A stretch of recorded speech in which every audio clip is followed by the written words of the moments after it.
इस फिल्म की कहानी 8 छोटे छोटे लव अफेयर्स के बारे में है जो किसी न किसी तरह हर एक कपल से कनेक्टेड है। अब इस 8 लव अफेयर में हमें क्या क्या देखने को मिलता है, आइए जानते हैं। इस फिल्म का नाम है डीजीओ।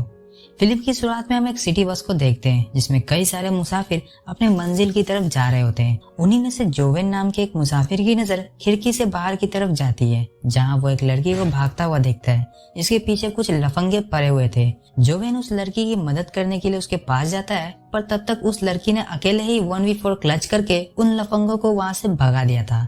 वो लड़की अपना नाम सेनोरा बताती है और जोवेन को एक कैप्टन की यूनिफॉर्म में देख उसे अंदर ही अंदर कुछ कुछ होने लगता है। सेनोरा जोवेन को सीड्यूस करते हुए कहती है कि अगर तुम अपने नाव में मुझे फेरी तक ले जाओगे तो मैं तुम्हें फ्री में घबाघब करने दूंगी। अब ये सुनकर जोवेन को लगता है कि ये लड़की जरूर पागल है और वो उसकी बातों पर ज्यादा ध्यान न देते हुए बस की तरफ आगे बढ़ने लगता है।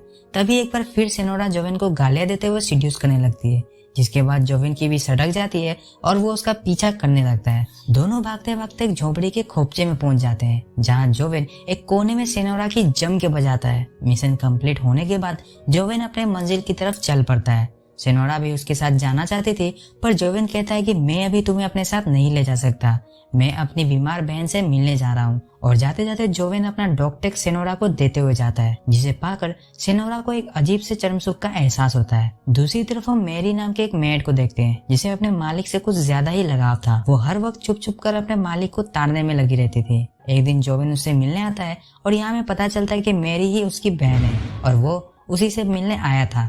जाते जाते जोवेन मैरी के हाथों में एक ठोंगा देते हुए जाता है और कहता है कि इसे माँ को दे देना। अब क्योंकि जोवेन पूरे 3 साल बाद मैरी से मिलने आया था और बिना चाय पानी पिए ही जा रहा था, तो मैरी उसे रुकने के लिए कहती है। दोनों पार्क में बैठकर धुआंबाजी करने लगते हैं। उसी दौरान जोवेन खुले आसमान के नीचे प्रकृति का मजा लेते हुए मैरी के साथ घपाघप करने की कोशिश करने लगता है, लेकिन मैरी साफ साफ मना कर देती है। लेकिन जोवेन हार मानने वालों में से नहीं था। वो जबरदस्ती ही मैरी के साथ शुरू हो जाता है। पहले तो मैरी जम के विरोध करती है, लेकिन कुछ देर बाद वो खुद को जोवेन के छोटे चेतन के सामने सरेंडर कर देती है।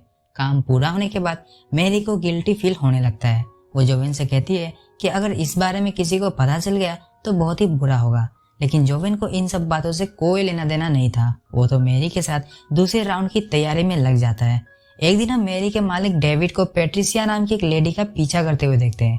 वो हर जगह उस लेडी का पीछा कर रहा था, चर्च, मार्केट, कॉफी शॉप, हर जगह। और थक हार कर घर लौटने के बाद डेविड सीधे नहाने चला जाता है। इधर घर की सफाई करते वक्त मैरी को डेविड और उसकी किसी लड़की के साथ कुछ फोटोज मिलते हैं, तो वो उनमें से एक फोटो अपने जेब में घुसा लेता है। नहाने के तुरंत बाद डेविड को ऑरेंज जूस पीने की आदत थी, पर आज घर में कहीं भी मैरी दिखाई नहीं दे रही थी, इसलिए डेविड खुद उठकर किचन में जूस लेने जाता है। पर किचन में जाते ही वो देखता है कि उसकी ग्रैंडमा अपने पलटन के साथ दोपहर को होने वाली पार्टी की तैयारी में लगी हुई है। दोपहर की उस पार्टी में कई सारे मशहूर लोग आए हुए थे। उन्हीं में से एक थी पैट्रिसिया, जो कि अपने हस्बैंड जोसेफ के साथ वहां आई हुई थी। डेविड भी अपने 2 मेगापिक्सल वाले कैमरे से पैट्रिसिया की लगातार फोटो खींचने में लगा हुआ था। यह देखकर जोसेफ को बड़ा अजीब लगता है। एक दिन मैरी डेविड को जूस देने जब उसके कमरे में जाती है तो डेविड उससे पूछता है कि क्या तुमने आज पैंट ही नहीं पहनी है। ये सवाल सुनकर मैरी के तो होश ही उड़ जाते हैं। डेविड आगे कहता है कि मुझे सब पता है, तुम हमेशा मुझे चुप चुप कर देखती रहती हो, आज मैं तुम्हें अपना छोटा चेतन दिखाता हूँ, रुको। और इतना कहकर डेविड अपना तौलिया मैरी के सामने खोल देता है। तौलिए के अंदर छुपे हुए छोटे चेतन को देखकर मैरी की दोनों आंखें बाहर आते आते रह जाती है। डेविड भी समझ चुका था कि मैरी को उससे क्या चाहिए। वो मैरी से तेल लेकर आने के लिए कहता है और फिर तेल मालिश करते करते डेविड मैरी के साथ घपाघप भी कर डालता है। एक दिन डेविड अपने कार से पैट्रिसिया का पीछा कर रहा होता है। उस वक्त पैट्रिसिया अपने कॉलोनी से गुजर रही थी और वो नहीं चाहती थी कि कोई डेविड को उसका पीछा करते हुए देखे, इसलिए ना चाहते हुए भी वो डेविड की गाड़ी में आकर बैठ जाती है। डेविड उसे अपनी पुरानी हवेली में ले जाता है जहाँ दोनों दारूबाजी और सुट्टाबाजी करते हैं। पैट्रिसिया डेविड से पूछती है कि अब बताओ, तुम मेरा पीछा क्यों कर रहे थे। डेविड कहता है कि मैं तुमसे प्यार करता हूँ और तुम्हारे साथ घपाघप करना ही मेरी जिंदगी की सबसे बड़ी फैंटेसी है। यह सुनते पैट्रिसिया का हंस हंस के बुरा हाल हो जाता है। तभी उसके फोन की घंटी बजने लगती है। पैट्रिसिया को किसी नए नंबर से किसी ने कॉल किया था। यह देखकर डेविड तुरंत उसके फोन का जीपीएस ऑफ कर देता है और पैट्रिसिया से कहता है कि इसे ऑफ ही रखना, वरना तुम्हारा हस्बैंड तुम्हें ट्रेस करते हुए यहाँ आ जाएगा। पर अभी भी इधर पैट्रिसिया की हंसी नहीं रुक पा रही थी। वो डेविड से कहती है, तब तो तुम रोज मेरे बारे में सोचकर हाथगाड़ी चलाते होगे। डेविड कहता है कि हाँ, मैं जब 9 साल का था तब से तुम्हें सोचकर हाथ गाड़ी चलाता आ रहा हूँ और मुझे यकीन नहीं होता है कि तुम मेरे सामने बैठी हुई हो। पेट्रिसिया कहती है कि यकीन तो मुझे भी नहीं हो रहा है कि मैं यहाँ बैठकर तुम्हारी बातें सुन रही हूँ।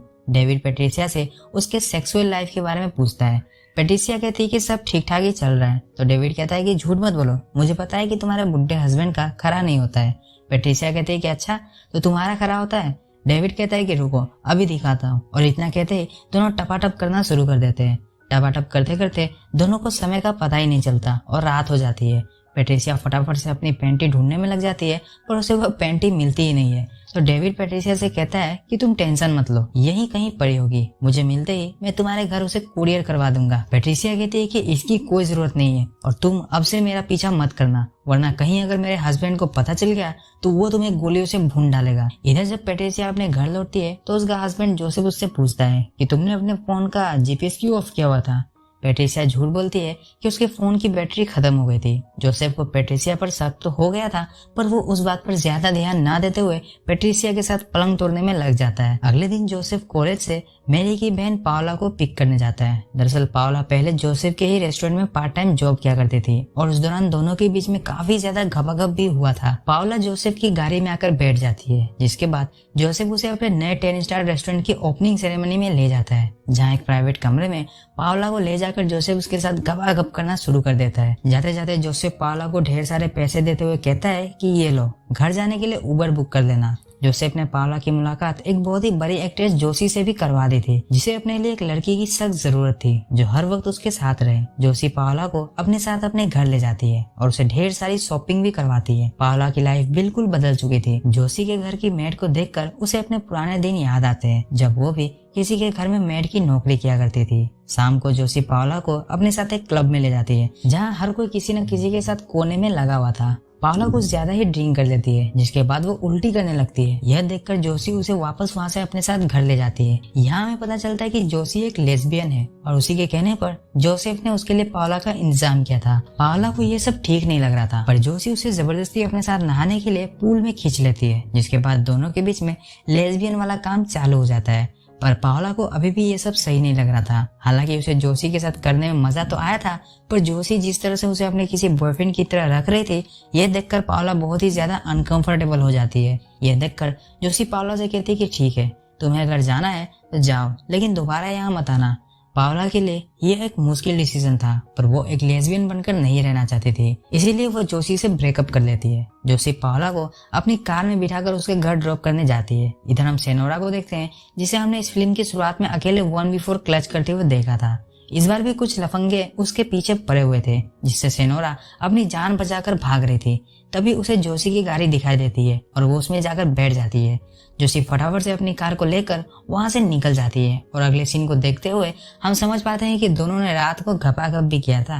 अब इससे पहले कि सेनोरा की नींद खुल पाती, जोशी उसके सामने कुछ पैसे रखकर चुपचाप वहां से निकल जाती है, लेकिन तभी सेनोरा वहां आ जाती है और जोशी को उसके पैसे लौटाते हुए कहती है, कल रात को मुझे तुम्हारे साथ करके बहुत ज्यादा मजा आया और उस हिसाब से मुझे तुम्हें पैसे देने चाहिए, बट अफसोस कि मेरे पास तुम्हें देने के लिए फूटी कौड़ी नहीं है। जोशी सेनोरा को अपने साथ ले जाना चाहती थी, पर सेनोरा जाने से मना कर देती है, क्योंकि वो अभी भी जोवेन के आने के इंतजार में थी, जिसने जाते जाते उसे अपना डॉग टैग दिया था। तभी जोवेन भी वहाँ अपने हाथों में फूल लिए हुए आ जाता है, जिसे देखकर सेनोरा की खुशी का कोई ठिकाना ही नहीं रहता। वो तुरंत जोवेन के साथ जाने के लिए राजी हो जाती है। यह देखकर जोशी को बहुत बुरा लगता है, क्योंकि उसने जैसे तैसे करके सेनोरा को अपने साथ चलने के लिए मना ही लिया था, पर फिर भी सेनोरा की खुशी को देखते हुए जोशी खुले मन से सेनोरा को अलविदा कहकर उसे जोवेन के साथ जाने के लिए परमिशन दे देती है। और यहाँ हम जोशी के उदास चेहरे को देखकर समझ